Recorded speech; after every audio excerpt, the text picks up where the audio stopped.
Welcome in everybody to episode 12 of the Rambling Gamers. And if you're watching, you're seeing, hey, just Parrot right now. No guest.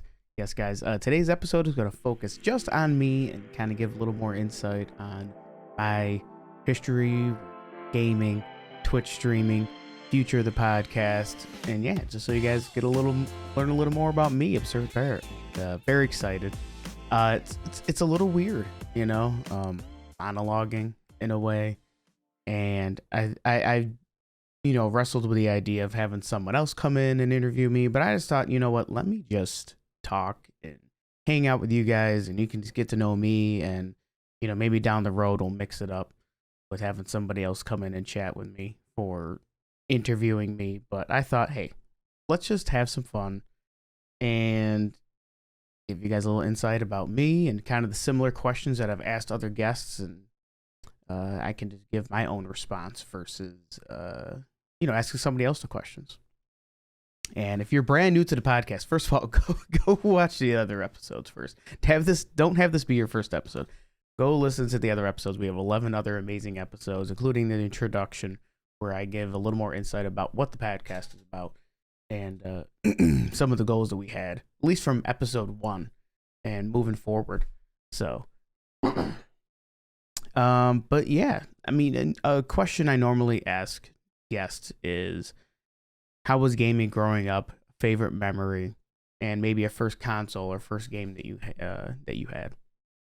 And for me personally, one of my first memories is, I think I was around 4 years old, and I remember waking up, and at that point, I think what was in my head was, I need to get breakfast.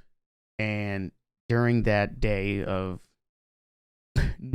having a memory, I remember the Super Nintendo, and I remember the first games playing was Super Mario Bros. 3 or Super Mario World. I mean, I think they were both out by then, I believe so, but I just remember Mario being one of the first games, and that's really where like my gaming blossomed, as far as like, oh, I'm gonna jump around it. I know I sucked. I think every kid, they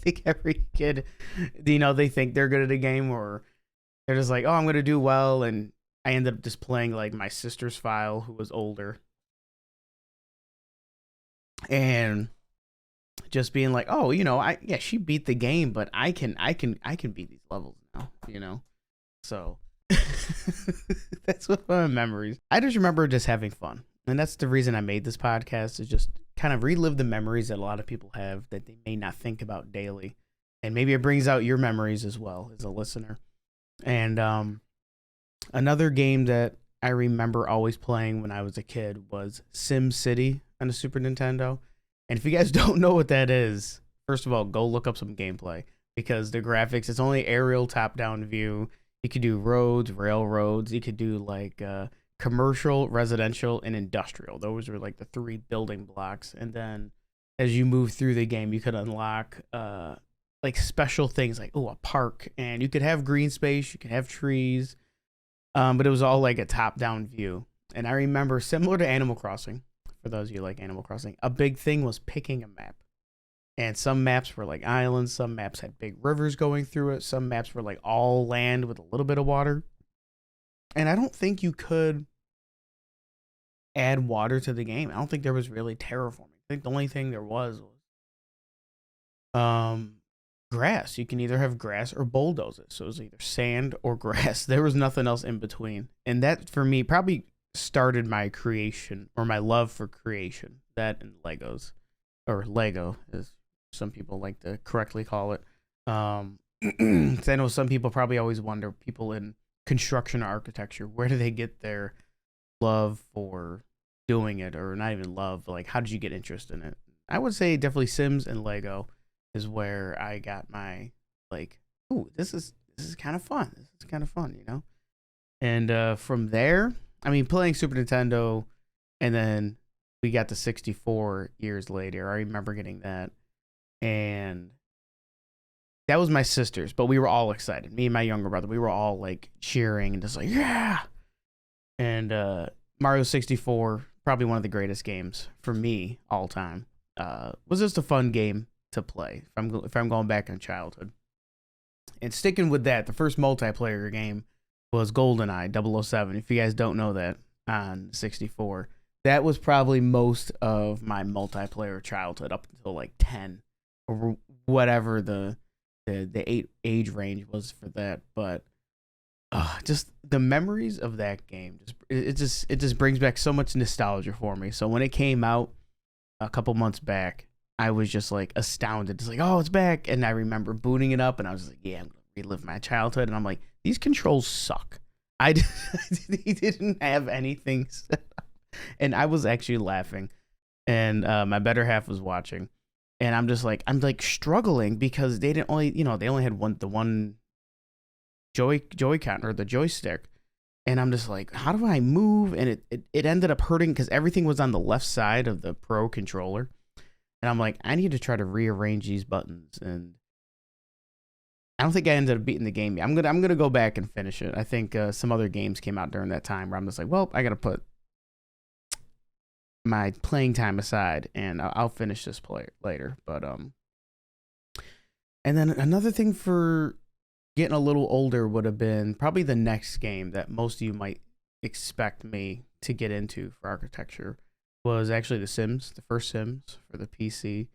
And that game, still to this day, is probably one of my highest played games of all time. I remember getting it for Christmas, and I remember that was the point where it's like, oh, I'm getting games now. It's probably around 12 or so. I think it was 2000-ish, 2001.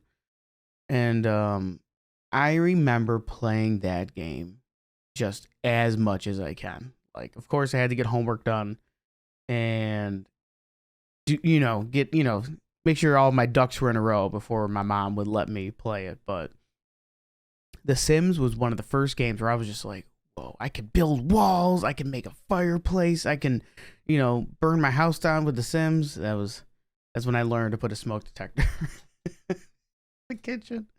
But, oh, man, just the memories of that game. Like, I still, I'll play Sims 3 every once in a while, and I got Sims 4 now. Sims 2 was pretty fun as well, but Sims 1, it will just always live in infamy for me. Is like the first game. I was just like, I kind of like this type of game, simulation design. And I didn't really attempt like a design course for school until I was in high school. It was called like DDP, like design development planning or something like that. And in there, we didn't like nowadays they do like drafting and CAD, but ours it was more like hand. I kind of make myself look a little bit older, but we did a lot of like hand drawing and sketching and figuring out like the shape for like a starburst case, which was a really fun project. My teacher was like, you have 24 starburst, design a case other than the original, a cylindrical, square type of design. She goes, make a shape that can fit these. Unique type of design. And I remember talking with her, and she went to a local college for architecture. And I think it was my junior or senior year. I think it was my junior year. And I remember discussing with her. She goes, oh, if anybody's interested, this is the school I went to for architecture. And I was like, that's interesting. And I was a very introverted kid. So I was like, well, I'll ask her. And it probably took me 3 months to ask her. And we talked about it a little bit. She goes, well, if you're interested, let me know. And I think after my senior year, I ended up going there. And the funny thing was, after my second semester at that school, she came back to talk. And they had like a whole panel of ex-students that either ran a construction company, teachers, architects, interior designers, all they came in. And I thought it was like a fun, like everything came full circle, like seeing her again and like, oh yeah, I go here. And we caught up a little bit. But yeah, that was kind of like my introduction into architecture. And also I had family that did construction. So I kind of had a good background in that as well. But I guess it all kind of started with SimCity, honestly. I mean, I still love tons of other games.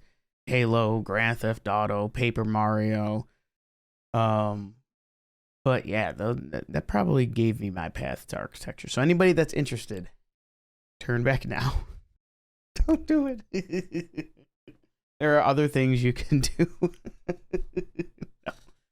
No, it's a fun thing, and for those of you that don't know, that's another reason I'm recording this episode on my own is because this is my last week of streaming, basically full time. I mean, I said I was doing it part time, but I was kind of doing it full time. I was doing it, 3, 4, 5 days a week, and this is my last week doing it, and it's like a bittersweet end because I just feel like I've grown so much in the 2.5 years of Twitch streaming, and I started at the end of the 2020 during the pandemic, and at that point I was just like, I'll just do it for fun. Maybe it'll last a month.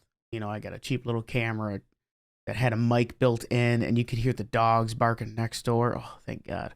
I got a better microphone because that was like a huge pet peeve of mine is during during streams, I would be talking. I wouldn't hear it.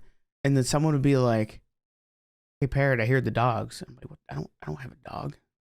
"Oh, they must be next door. I hear dogs barking." I'm just like, I need to get a new microphone. At that point, I was like, all right. I think I said to myself, if I get 20 concurrent viewers, like average viewership on Twitch, I was like, if I could get 20 average viewers, that's enough to get a microphone. Get a microphone, and I ended up doing it. I think about a year later, I wasn't growing the fastest for Twitch streaming, but that never really mattered to me. It was about the friendships and the people I met, and it was just about having a good time. This is why we do vibe sessions and play music. But yeah, it was just Twitch is an interesting thing, especially for someone older. If you're in your early mid-30s, it's like, why the hell are you on Twitch? And it's like, well, I'm just having fun. I was working from home, worked for myself, and I said, well, maybe it's a little extra income, and if not, I could just meet some more people. I could have a fun Discord playing games with people, and that was the goal. The goal was to have a community that, people that I liked and people I got along with. I think that was the entire goal, because the older you get, the harder it is to find friends, to find people that have similar interests as you, and people that are like-minded. It doesn't have to be perfect as far as agreement on certain things, but at the end of the day, hey, someone I can at and be like, you want to play Mario Kart? You want to play back in the day when I first started streaming Ninjala? Or let's talk about the new Zelda game coming out, or let's talk about whatever games. Oh, I'm going to get this new console. What game should I play?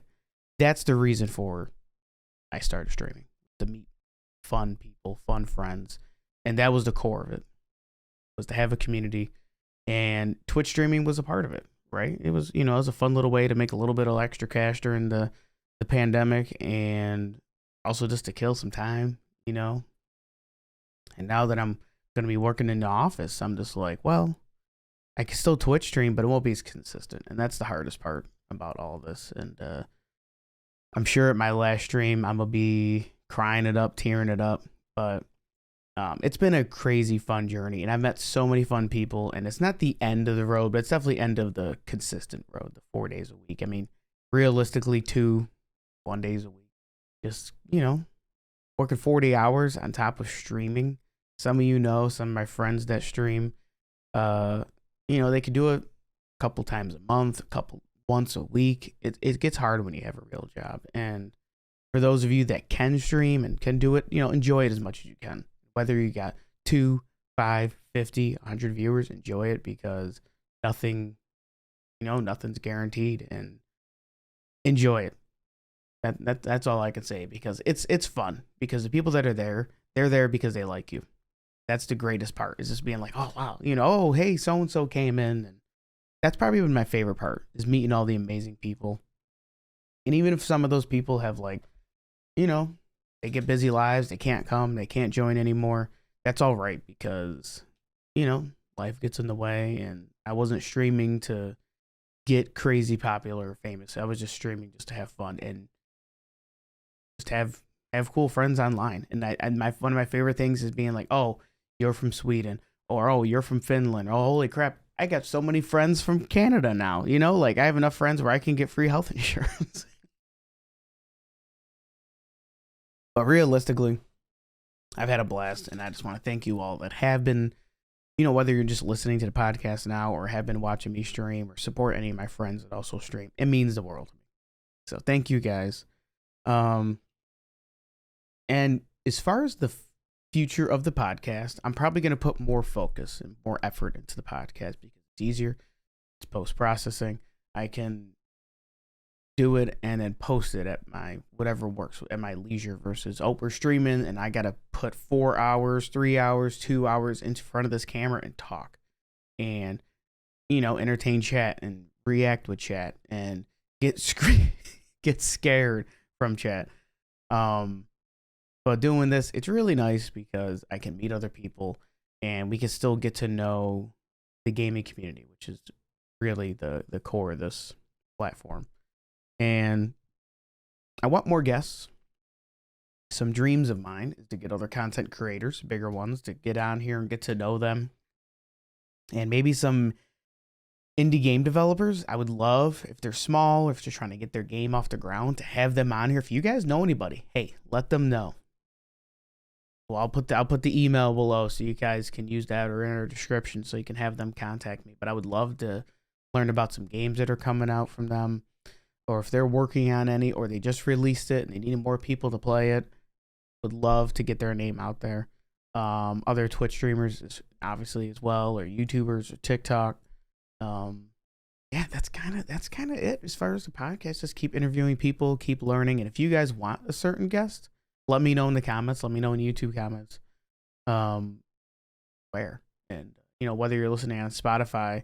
If you're on Spotify, don't forget to give us the 5 stars. It really helps a lot. I had a friend who hadn't listened to our podcast yet, but he listens to other gaming, and it got recommended on Spotify. And I was like, yes, it's working. It's getting there.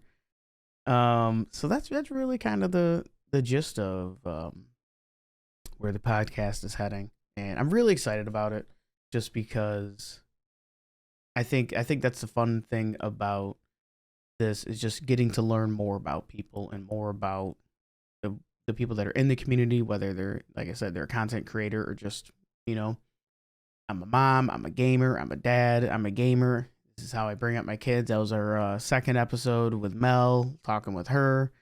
And one of my favorite episodes still is number 1 with Mia, learning about her transition from Italy. One of my favorite moments was there. It was the is the culture shock that she got. I think that's the opening clip for that one. It always makes me laugh every time I see it come up. It just makes me laugh every single time. And honestly, every episode so far has been so fun to record and edit. We do have a fun little team that helps me, and if anybody here wants to help, you know, we do need it. We do need some extra hands if anybody would like to, especially now that I'll be working. And you know, between cutting my time between streaming when I can, life, and podcast, you know, any extra hands in the pot would help. Whether editing or getting guests, shoot me a DM, Insta, Twitter, wherever you want. I'm here for it. And as far as gaming goes, I guess if I go back into myself, that was like a little podcast ad in the center of it. I kind of gave you guys my whole architectural background, but aside from design, another game that I used to play for years on end was the Halo series. One of my favorites was Halo 1, 2, and 3, and that got me through high school. I remember playing Halo wee hours of the night. I had they had called them back then, but like clans, and you could play with them or play with other people. And that was like the first time like internet gaming was a thing, right? Where it's like, oh, I'm talking with so and so, and I think the first person that I met was we were playing NBA 2K. My brother and I met this kid. He was probably our age, if not a little bit younger. And we were playing against him. We had voice chat. It was probably his first experience as well. And my brother's talking to him. I'm like, who are you playing with? He goes, oh, this kid. And we put him on. We both had the headphones in. We're like, oh, hey, how's it going? And we were playing. And he goes, oh, I'm from so-and-so, New York. And we're like, oh, my God. We're only 2 hours from you back then when AOL was a thing. And we probably only lived about an hour and a half, 2 hours from this kid. And looking back, it's just like, you just told this kid what city you live in, and he's gonna find us in stranger danger. But like, just the honesty of early gaming, and thank God it was another kid, our age versus an adult, because beyond that, playing Halo, playing other NBA games or whatever online games, you could voice chat with people, and you definitely had adults. I remember I was probably about 14. I was about 15. And I remember playing with people that were 18, 20, 30, 40, and we were all just gaming and playing Halo together. And after the Xbox 360 came out, I kind of lost contact with all those people. But I remember making jokes with them about having like a Halo picnic. we're gonna have a big barbecue together with everybody, because there was like 100 of us a part of it. And one of my favorite things online is seeing people that actually do that, people that actually have kept connections, and you see them, oh, we've been gaming for 10 years, like one of those posts online you see. Maybe we'll do that for the Discord Burb Cage one day. I think that'd be a blast to do. I would love to go to TwitchCon. That's another question I asked all my guests. TwitchCon, I would love to go this year. I do have family in Las Vegas. I'm gonna try. Something that Jetpack Paul said, I think it was 2 episodes ago, episode 9, I believe, or 10. I think it was episode 10.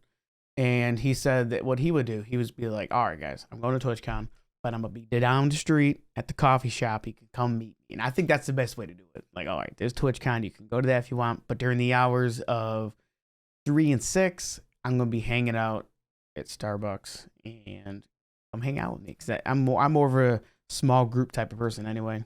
And I think that's what most people in my Twitch chat are for the Burb Gang. I think a lot of people are introverts, and I think that makes sense for online gaming and for meeting people. It's like, whoa, it's kind of hard to meet someone in person, so I'm just gonna chat with them on Twitch or be in their stream, or they can come to my stream and we can meet, and it's easier to talk that way. And especially if you've been around people that overtalk or talk over others or interrupt others. And online, it's like, okay, I can chat it, and the streamer's going to see it, as long as you don't have 50,000 people in their stream. But, if you got 20 to 100, or 0 to 100, most people read the streams pretty well. And yeah, I would say that's probably one of my favorite parts of streaming, is just meeting the people. And another question I always ask my interviewees are pet peeves. And pet peeves in mine, I think a lot of the guests have already covered a few of them. I think I need to come up with some new questions. But I hate sore winners. Now, my listeners, they know me in Mario Kart. I can be a bad winner. But it's all in fun. It's all in joking. But to me are the bad ones where I'm streaming and this brand new viewer comes in and they're like, I won that round. And I'm like, hey, congrats, nice job. Yeah, I won. Easy. And I'm just like, all right. I guarantee you won't be back, or you're going to get a timeout if you don't shut your mouth. It doesn't matter as much about how I feel, but I don't want my Twitch chat. I don't want chat to feel like, oh, well, I suck because this kid just came in and whooped my ass in the game. And I'm just like, hey. No, it's meant to be fun. It's meant to be lighthearted. And I think that's more of a pet peeve of mine, is when the vibe of the chat goes down. And I've called people out before, whether we're vibing or gaming. If you're bringing the mood down, I think in general, Twitch streaming is meant to try to be positive. A lot of people take it as an escape, either from work, from life, anxiety. They can't sleep. They don't have anybody they can talk with right now. Maybe you're similar to me, and most of your friends moved away, and you're like, I want some interaction, social interaction. And having someone that's either negative or trolling in a Twitch stream, that's horrible. That's painful, and it can ruin the whole vibe. So that's why, to me, I have like a no negative vibes policy with me and my mods, for if somebody starts bringing down the mood, or if they're just like trying to bring up negative drama. And that would be a pet peeve of mine. I guess it wouldn't be so much with gaming. I guess it's more of the Twitch stream. But yeah, guys, that's all I really kind of had for today's episode. I know it's a shorter episode. I apologize. But I wanted to get something to you this week, and it kind of worked out with scheduling for future guests. And I was like, well, this is a good way to kind of roll out the end of stream.